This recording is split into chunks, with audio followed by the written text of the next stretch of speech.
Okay, everybody. Wally just left here. He told me lots of things about it. So these are Jones connectors, Jones plugs. I guess they were the big thing then. This is a crystal oven, as is this. So that keeps the crystals at a set temperature, which I thought was pretty cool. There's a power tube in here. This is something that feeds the power tube or regulates the power tube or something. You can plug a mic into here, but these are basically useless without there is a control pad or something, like a control box that goes in here. And that is where your mic would plug into. This is where your Jones plug or your Jones connector, whatever it is, goes in here. And then this is your antenna. The antenna runs into here, but it's also goes to here, because like you have to have your antenna for your transmission and your reception. A lot of these plugs are burned out. Like this one had gas, he said, in it, so that's no good. This one's not good. There's a few, and he said there was some he saw in the video on the other unit that he could tell weren't good. He said it is a very clean unit, and what these were used for were taxi cabs, police cars, fire trucks, like that sort of thing. There was also a fellow Maple Kilster or something like that. He commented too that these are high band VHF radios. He put the frequency in there. I can't remember. It was like 154 to 150 to 174 or something like that. But that they were used, for emergency search and rescue. He mentioned too. So I said, "Well, I shouldn't scrap this, right?" And he said I would. So like he said, this is another crystal. Now I don't know what. I can't remember what the formula is. He said there's formulas anyhow for the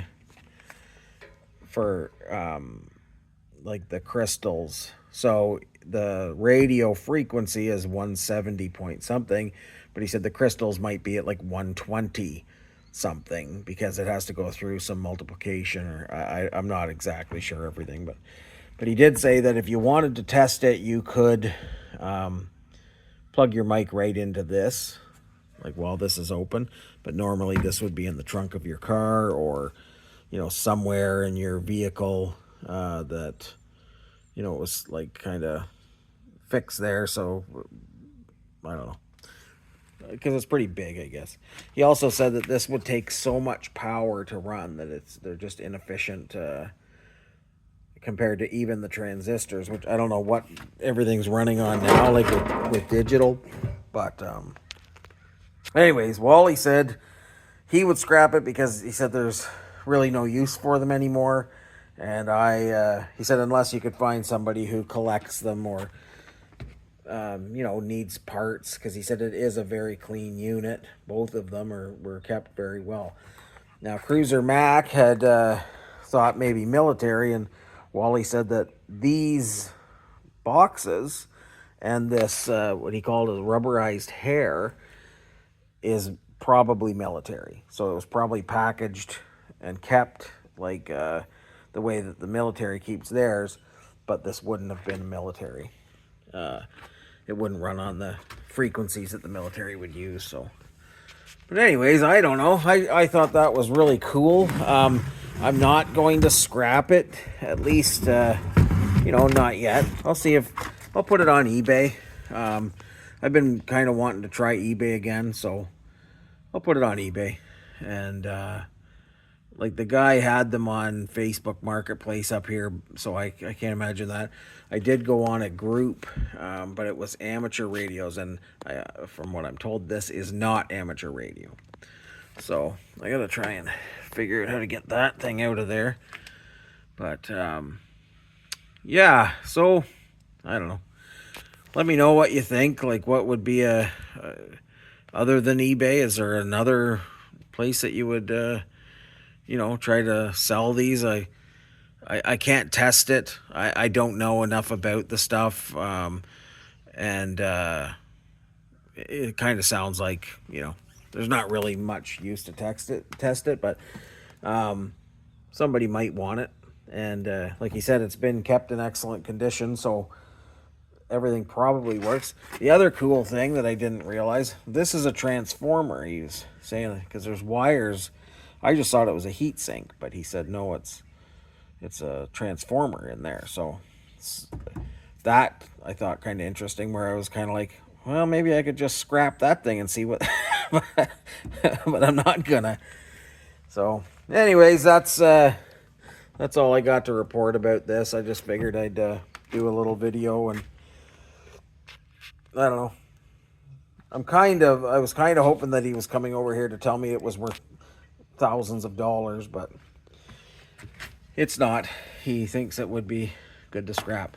The other thing I don't think I showed was the bottom of this.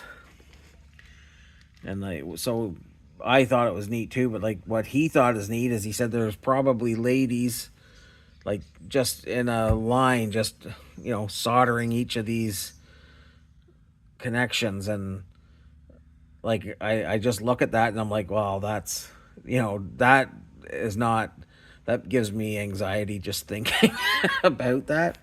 But like yeah, like, that's crazy. This is before like robots did everything for us, I guess. The yeah, like someone at the General Electric Canada factory, maybe in Coburg, Ontario. I don't know. Where does it say? It just says made in Canada. So, but I'm from Coburg, Ontario, or just outside of Coburg, and there was a General Electric Canada factory there. Who knows? Maybe this was made there. Or maybe that was GE Plastics. I don't know. I can't remember. Whatever it was. I still think this is neat, and I don't know. Let me know if you guys, a lot of you are smart with this kind of thing. You might know where you'd find a collector who might need some parts or want it for display or something. So yeah, I thought that was pretty cool. It was nice to learn something about how things worked back in the day, and how they don't really work that much anymore. But I'm still not going to scrap it, but at least not until I at least try to find somebody who might be able to use it, or even as a display.